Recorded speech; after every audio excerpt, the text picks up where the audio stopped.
against steel, no lunge against the shoulder straps, no shocking blunt force of an airbag explosion. She heard nothing but the wailing of the electric guitars and the rasping sound of her own shaky breaths. Lori snapped off the music, and with car horns blaring around her, she eased off the brakes, applied the gas. Sweat rolled down the sides of her face and dripped from her nose. Yes, she called it the death race home, but she didn't want to die. She had 3 kids. She loved her husband. And although her job was boring, at least she had a job. What in God's name was wrong with her? "I don't know," she said to herself. "I just don't know." Lori took a deep, sobering breath and stared straight ahead. The Beamer slowed to her speed, and the driver, his face contorted in fury, yelled silently at her through his closed window. To her surprise, Lori started to cry. 2. The 2 men sat in the satin-lined jewel box of a room warmed by flaming logs in the fireplace and the flickering light of the flat screen. The older man had white hair, strong features, cat-like amber eyes. That was Gozan. The younger man had dark hair and eyes so black they seemed to absorb light. He was very muscular, a man who took weightlifting seriously. His name was Kazir. They were visiting this paradise called Los Angeles. They were on holiday, their first visit to the West Coast, and had rented a bungalow at the Beverly Hills Hotel, palatial by any standard. This opulent 3-bedroom cottage was as pretty as a seashell, set at the end of a coral-pink path and surrounded by luxuriant foliage, banana trees and palms.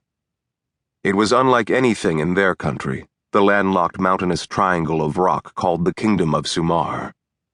Now the 2 men held the experiences of this hedonistic city like exotic fruit in the palms of their hands.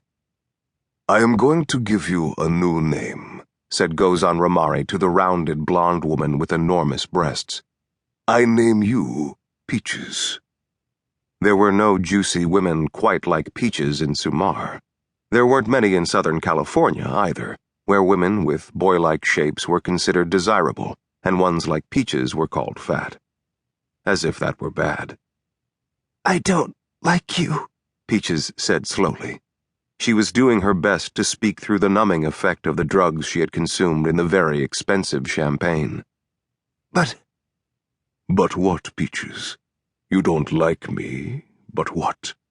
You are having a very good time?" Gozan laughed.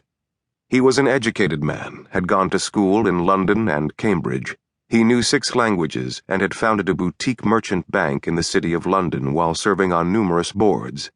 But as much as he knew, he was still mystified by the way women allowed themselves to be led and tricked. Peaches was lying at his feet, spread-eagled, as it was called here, bound by her wrists and ankles to table legs and an ottoman. She was naked, except for dots of caviar on her nipples. Well, she had been very eager for champagne and caviar a couple of hours ago. No use complaining now. "I forget," she sighed. Kazir got up and went to the bedroom just beyond the living room, but he left the double doors open so that the 2 rooms merged into one. He lay back and lounged on the great canopied bed beside the younger woman, who was the daughter of the first. This woman was even sexier than her mother, beautifully fleshy, soft to the touch, with long blonde hair. Kazir ran his hand up her thigh, amazed at the way she quivered even though she could no longer speak. He said to the young woman, "And I will call you Mangos, yes. Do you like that name? So much better than what your pigs of parents called you. Adriana." He said it again in a high, affected voice. "Adriana!"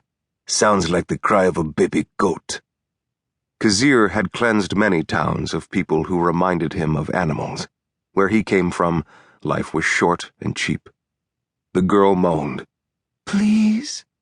Kazir laughed. "You want more, please? Is that it, Mangoes?"